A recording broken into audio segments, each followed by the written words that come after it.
Hello student, good morning. कैसे हो आप सब? आप सबका एक बार फिर से स्वागत है आपकी अपनी ऑनलाइन क्लास के अंदर। तो आज हम करेंगे जो चैप्टर कर रहे थे लाइट रिफ्लेक्शन एंड रिफ्रैक्शन के, उसके एक्सरसाइज के क्वेश्चंस की प्रैक्टिस आज करेंगे। रिफ्लेक्शन एंड रिफ्रैक्शन, चैप्टर का नाम है रिफ्रैक्शन, चैप्टर नंबर 10।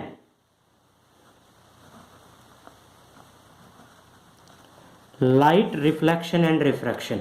ठीक है, तो आज हम इन क्वेश्चंस की प्रैक्टिस करेंगे। तो देखिए एक्सरसाइज के क्वेश्चन।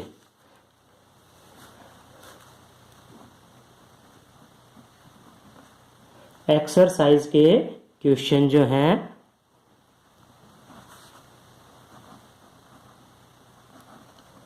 एक्सरसाइज क्वेश्चंस, तो सबसे फर्स्ट जो क्वेश्चन है वो है आपके पास, आप अपनी अपनी जो बुक्स हैं उनसे स्टडी कर सकते हो। क्वेश्चन को हम कर रहे हैं, which of the following material can not be use to make lens. तो सबसे पहले लेंस बनाने के लिए किसका इस्तेमाल हो सकता है? ग्लास का। वाटर भी हम लेंस की तरह से इस्तेमाल कर सकते हैं, यानी कि कोई भी वो लाइट, कोई भी वो मीडियम जिसमें से लाइट पार हो जाए, उन सभी से हम लेंस क्रिएट कर सकते हैं। लेकिन जिसमें से लाइट पास नहीं होती उसको लेंस में इस्तेमाल नहीं कर सकते। तो किसका इस्तेमाल नहीं कर सकते? यहाँ पे 4 ऑप्शन दिए हुए हैं। सबसे पहला है वाटर, ग्लास, प्लास्टिक और क्ले। तो क्ले का इस्तेमाल हम नहीं कर सकते, we can not use. Second question आपके पास आता है, इसमें image formed by the concave mirror is observed to virtual and erect and larger than object, where should be the position of object। यहां पे आपके पास इमेज की पोजीशन दी हुई है, position of image, position of image.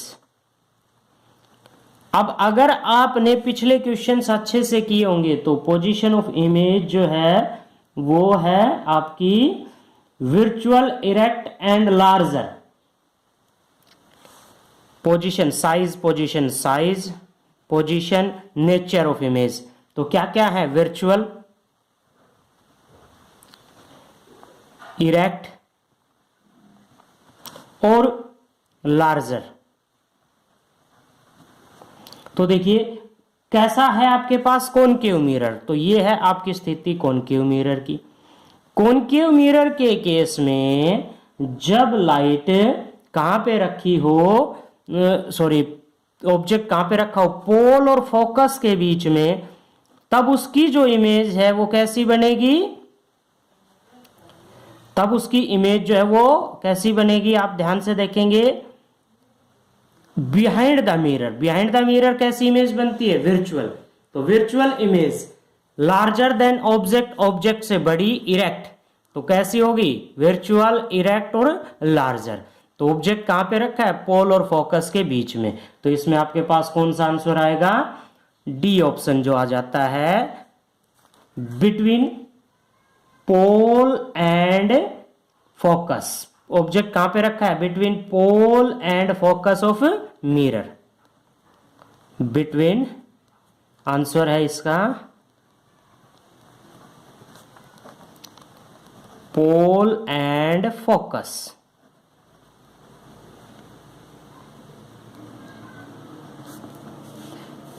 Question number third. Question number third में है आपके पास, where should an object placed in front of convex lens to get real image. Real image find out करने के लिए object को कहां रखें? किसके सामने? कॉन्वेक्स लेंस के सामने। कि साइज ऑफ ऑब्जेक्ट जो है वो क्या हो? To get the real image of the size of object. Same size, same size object के सेम साइज का तो कहां पे रखेंगे? सी पे, यानी कि at twice the focal length. Focal length का ट्वाइस कहां पे हो जाता है? 2f पे। एट 2f ऑब्जेक्ट कहां पे रखा होगा? 2f पे, यानी कि ट्वाइस द। अब फोर्थ क्वेश्चन है आपके पास, spherical mirror and a thin spherical lens have the focal length -15 centimetre.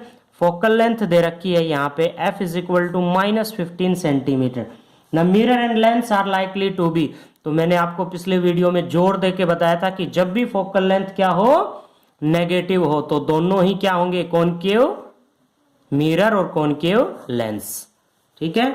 और नेक्स्ट क्वेश्चन है आपके पास, no matter how far you stand from the mirror, mirror के सामने आप कितनी दूरी पे खड़े हो ये मैटर नहीं करता। योर इमेज अपीयर्स इरेक्ट, आपकी इमेज जो है वो इरेक्ट बने। The mirror is likely to be, mirror कैसा होगा, मिरर जो है वो सेम साइज का जब भी ऑब्जेक्ट बनता है, सॉरी यहाँ पे सेम साइज नहीं दे रखा, इरेक्ट। इरेक्ट यानी कि इमेज कैसी होनी चाहिए, इरेक्ट। इमेज जब इरेक्ट है तो इसका मतलब क्या है कि एक तो आप सुबह सुबह अपने घर पे देखते हो कि आप सीधे दिखाई देते हो ना शीशे के अंदर, उल्टे तो नहीं है, आपकी पैर तो उल्टे नहीं होते ना, पैर ऊपर हो सिर नीचे, तो यानी कि प्लेन मिरर, एक तो हो गया प्लेन मिरर। और जब हम स्टडी करते हैं किसके केस की, कॉन्वेक्स के केस की, तो कॉन्वेक्स के केस में भी इमेज कैसी बनती है, इरेक्ट। तो इमेज मिरर कैसा हो सकता है, कॉन्वेक्स या प्लेन मिरर। एमसीक्यू के अंदर छठा क्वेश्चन है आपके पास, which of the following lens would you prefer to use while reading small letters, छोटे लेटर्स को पढ़ने के लिए, found in a dictionary, dictionary के अंदर छोटे लेटर को फाइंड आउट करने के लिए आप कौन से लेंस का इस्तेमाल करते हो, आपके ज्योमेट्री बॉक्स में कौन सा लेंस आता है, कॉन्वेक्स लेंस, सिंपल सी बात है, कॉन्वेक्स लेंस। ठीक है, ये तो हो गए एमसीक्यू क्वेश्चंस। बाकी अगला जो क्वेश्चन है आपके पास वो क्वेश्चन नंबर 7, क्वेश्चन नंबर 7 जो है वो आपके पास आता है क्या, we wish to obtain an erect image of object using concave mirror of focal length 15 centimeter, what should be the range of the distance, what should be the range of distance of object from the mirror, and what is the nature of image, is the image larger or smaller the object, draw the ray diagram। तो we wish हमें क्या निकालनी है कि image सीधी किस lens में, concave के case में। तो अभी अभी हमने थोड़ी देर पहले पढ़ा था कि कॉनकेव के केस में इरेक्ट इमेज, सीधी इमेज कब बनेगी, जब ऑब्जेक्ट पोल और फोकस के बीच में रखा हो, ऑब्जेक्ट जो है पोल और फोकस के बीच में रखा हो। तो ये आप डायग्राम बना दोगे इस तरह से, एक रे जो फोकस से पास होगी इस तरह से, वापिस एक सेंटर से पास करके दिखा दो आप ये ऐसे, और इन दोनों को पीछे आपने मिला दिया, यहाँ पे जहाँ पे ये मिलेंगी वहाँ पे क्या बनेगी आपकी इमेज, ये है। और यहाँ पे क्या रहा है कि इसकी फोकल लेंथ 15 सेंटीमीटर है, तो फोकल लेंथ ये दे रखी है 15 सेंटीमीटर। ऑब्जेक्ट को हम कहाँ रखेंगे, पोल और फोकस के बीच में, 0 से 15 सेंटीमीटर के बीच में रखेंगे। ठीक है, इमेज कैसी बनेगी, लार्ज साइज में, वर्चुअल होगी, इरेक्ट होगी। ये इमेज के बारे में आ गया। ठीक है, अगला क्वेश्चन है आपके पास question number 8, name the type of mirror used in the following situation. तो पहली सिचुएशन आप अपनी बुक को खोल के पढ़ोगे, पहली सिचुएशन है हेडलाइट्स ऑफ कार, कार के जो भी हेडलाइट हैं उनमें किस टाइप का मिरर इस्तेमाल होता है। तो गाड़ी हो या चाहे टॉर्च, उन सब में कॉनकेव मिरर का इस्तेमाल होता है। आपने देखा भी होगा कि अंदर से खोखला होता है, इस तरह का बना होता है, यहाँ बल्ब लगा होता है, यहाँ बल्ब लगा होता है, ताकि ये इसको पैरेलल बीम में कन्वर्ट कर दे, लॉन्ग डिस्टेंस तक बीम जाए, कॉनकेव मिरर का इस्तेमाल होता है। दूसरा केस जो है वो है side rear view mirror of vehicles, गाड़ियों के पीछे देखने वाला शीशा। तो आपने देखा होगा आपकी बस में आपके ड्राइवर अंकल के साथ में जो मिरर लगा होता है वो ऐसा होता है, उभरा हुआ। ठीक है, ऐसे मिरर लगा होता है वो, तो ऐसे मिरर है तो वो कैसा मिरर हो गया, कॉन्वेक्स मिरर। ठीक है, और नेक्स्ट है आपके पास सोलर फर्नेस। सोलर फर्नेस क्या है, सोलर फर्नेस जो है वो इस तरह की है कि जैसे एक भट्टी होती है, उस पे मिरर लगा दिया जाता है ताकि ज्यादा से ज्यादा लाइट रेडिएशन इस पे गिर के और अंदर जाए, सन से आने वाली लाइट रेडिएशन इस पे गिरे और अंदर जाए। तो कैसा मिरर होगा? कॉन्वेक्स मिरर, कॉनकेव मिरर, ताकि ज्यादा से ज्यादा, तो ये इनको पैरेलल बीम ऑफ लाइट को एक पॉइंट पे कौन इकट्ठा करता है? Concave mirror. तो कॉनकेव मिरर का इस्तेमाल होगा। Next question number 9। Okay, question number 9 है आपके पास, 1/2 of convex lens is covered with black pepper. बहुत अच्छा क्वेश्चन है कि कॉन्वेक्स लेंस का आधा हिस्सा ब्लैक पेपर से कवर कर दिया जाए। Will this lens produce a complete image? तो क्या ये लेंस कंप्लीट इमेज बनाएगा? Verify your answer experimentally. तो हम एक्सपेरिमेंट करते हैं। देखिए आपके पास ये कैसा मिरर है, लेंस, कॉन्वेक्स लेंस, ये प्रिंसिपल फोकल एक्सिस, यहां पे हमने ऑब्जेक्ट रख दिया। अब कहता है क्वेश्चन में कि इस आधे हिस्से को इसने क्या कर दिया? कवर कर दिया। तो एक रे जो प्रिंसिपल एक्सिस के इस तरह से चलेगी, तो ये बिना डाइवर्ट हुए इस पॉइंट पे जाएगी। यदि ये पैरेलल जाती है तो ये कहां से पास होगी? फोकस से, और फोकस से पास होगी तो इमेज यहां पे जाके बन जाएगी। अब देखिए अगर इस हिस्से को कवर कर दें तो इमेज नहीं बनेगी, लेकिन अगर हम इस लेंस को उल्टा कर दें, इस हिस्से की बजाय इसको कवर कर देते तो इमेज आराम से बनती। तो हम क्या दे सकते हैं answer? Yes, yes, the convex lens will produce complete image of object. The ray of light from the object pass through the half lens and produce complete image. आधे लेंस में से इमेज आसानी से बन सकती है। ठीक है, तो ये थे आपके क्वेश्चन। अब चलते हैं क्वेश्चन नंबर 10। 9 तक हमने किया, ये सब थ्योरेटिकल क्वेश्चन थे। अब चलते हैं न्यूमेरिकल पे। काफ़ी बच्चों की प्रॉब्लम होती है कि न्यूमेरिकल करने में हमें बहुत प्रॉब्लम आती है। तो न्यूमेरिकल करने के तरीके मैं आपको बताता हूं। तो देखिए सबसे पहला तरीका है कि आपको फॉर्मूले के बारे में पता होना चाहिए। फॉर्मूला, तो फॉर्मूला जो है वो कौन सा इस्तेमाल होगा इसका आपको पता होना चाहिए। सभी फॉर्मूले आपको टिप्स पे होने चाहिए, याद होने चाहिए। और अगला है सिस्टम ऑफ यूनिट्स का। अगला जो स्टेप होता है वो है सिस्टम ऑफ यूनिट। आप जो भी क्वेश्चन कर रहे हो वो सभी एक सिस्टम ऑफ यूनिट में होने चाहिए। यानी कि जो भी आपने लेंथ या लिया है वो एसआई सिस्टम में है या सीजीएस सिस्टम में है, आप उनको एसआई और सीजीएस का मतलब या तो सबको सेंटीमीटर में बदलो या सबको मीटर में कन्वर्ट करो।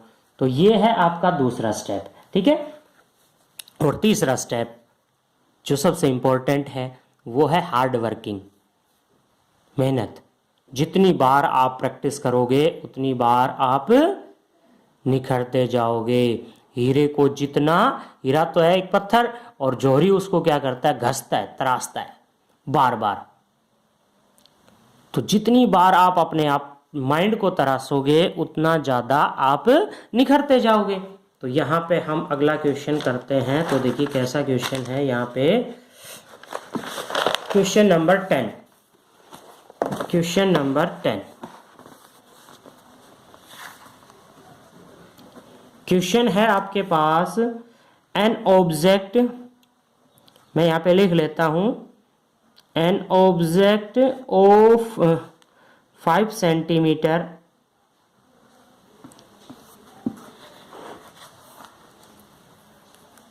is held 25 centimeter away from a converging lens।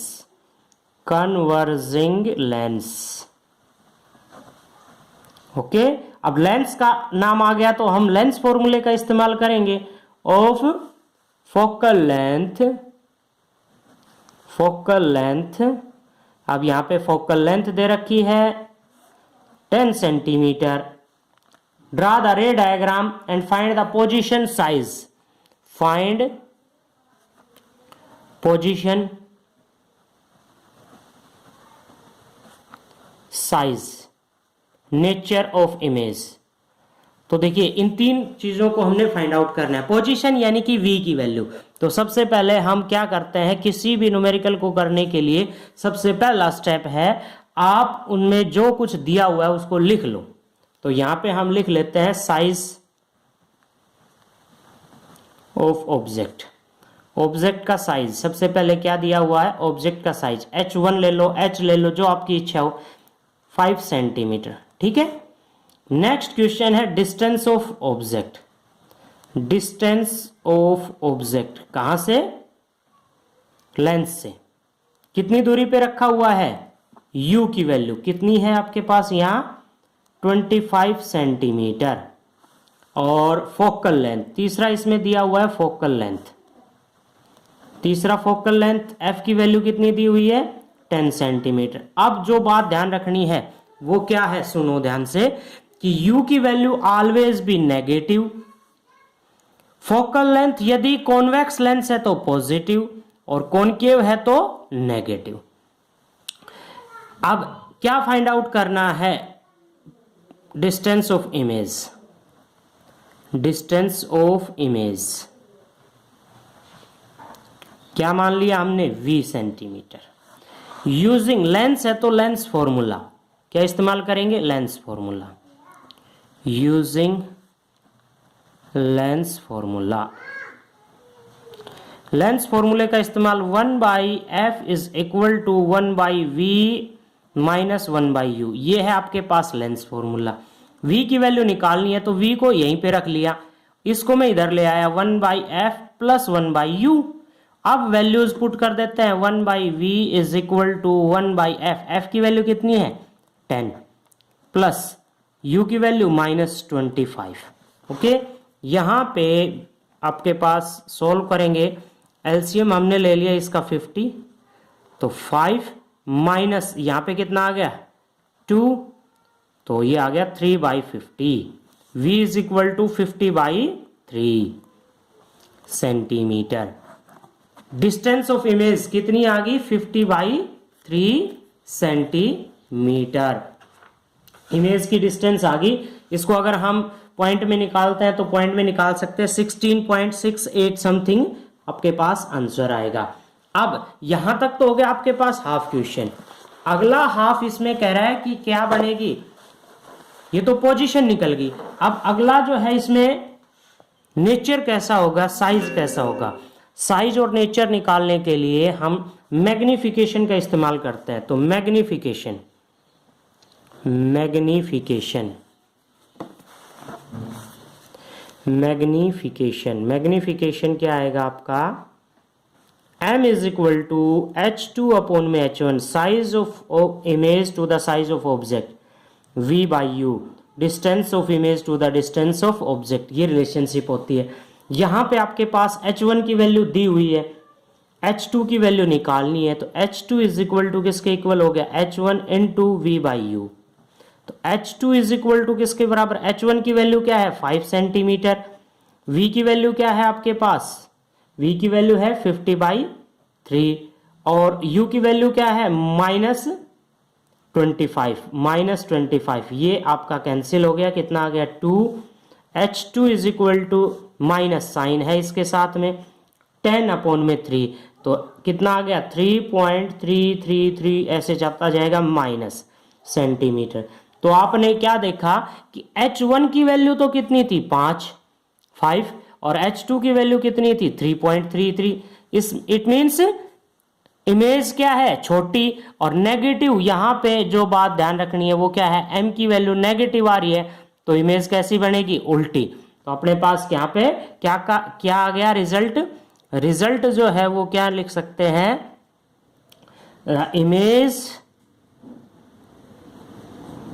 the image is real. Real क्यों हुई, लेंस के राइट साइड में है और नेगेटिव साइन है तो इन्वर्टेड, रियल इन्वर्टेड।